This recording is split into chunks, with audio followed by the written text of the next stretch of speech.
Hey everybody, so today I want to come in here and talk about creating wins in training. So, everyone has their kind of macro goal, their big goal. It might take a year to accomplish, it might take 2 years. If you're a powerlifter, it might be getting a certain set of numbers at your next lift. If you're a dunker, it might be hitting a new dunk. Basketball player, making a new team, playing a certain role in a team, anything like that. And those goals are awesome and they're going to govern the majority of what our training looks like. But if we take a year, for example, 365 days, if our only standard of success is that one goal, achieving that on that one day, it's going to be a very long year. So it's important as a coach or even as an athlete, creating these wins for yourself, and especially as a coach in terms of athlete retention.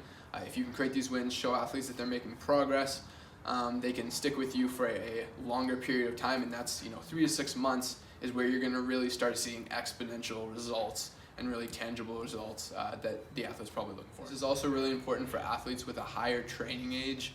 If someone's been training for 8 years, it's going to be really hard to make improvements on that macro goal. So it's important to create these wins along the way for them to keep them going as well. So the first way we can do this is going to be testing and retesting frequently. That also is going to help dictate your programming. As a coach, when you take an athlete in for your assessment, you're going to take the relevant numbers, and if you take a couple of extra numbers, we can gauge success on those, and it can be very impactful on the athlete seeing that success. So, normal numbers you would take, if we take the NFL for example, they have some high-profile standardized testing. They take 40, 3-cone, 225 for reps. They take all of those numbers, and those numbers are great. Some other numbers you can take, max push-ups is one that's pretty easy to PR, and it's very impactful on athletes.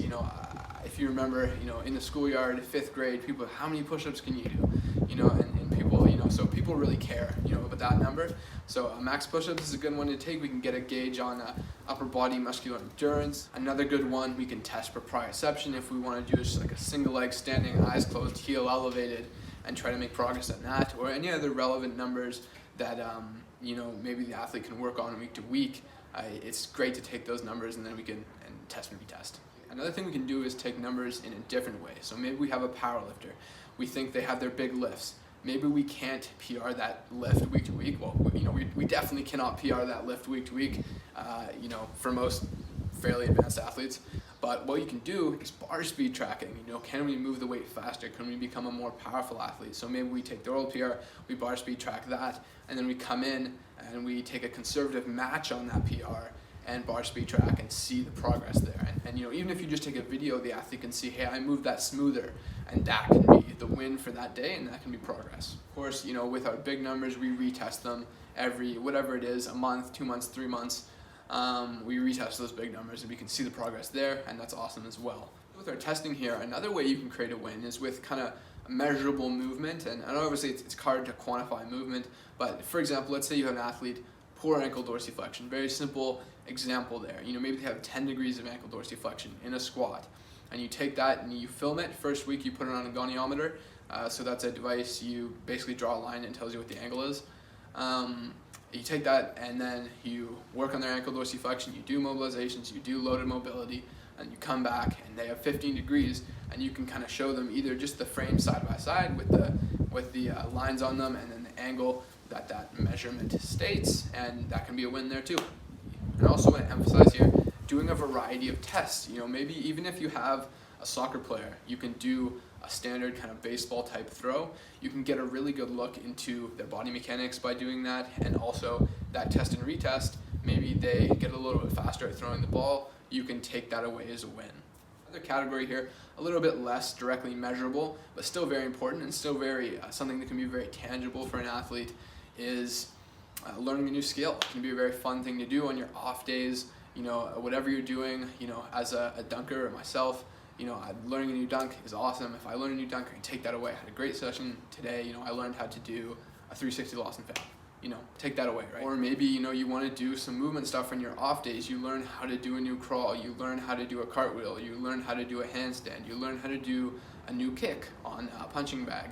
And these things can be super fun stuff that you can do on your off days. Get some movement, get some blood flow, coordination type stuff.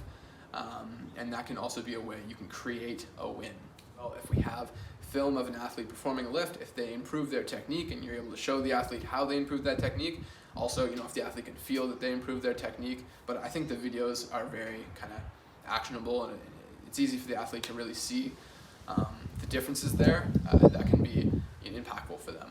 So yeah, learning a new skill, awesome way to create a win, and it's also just something I think as humans we love to do. We like to learn new things, it's fun.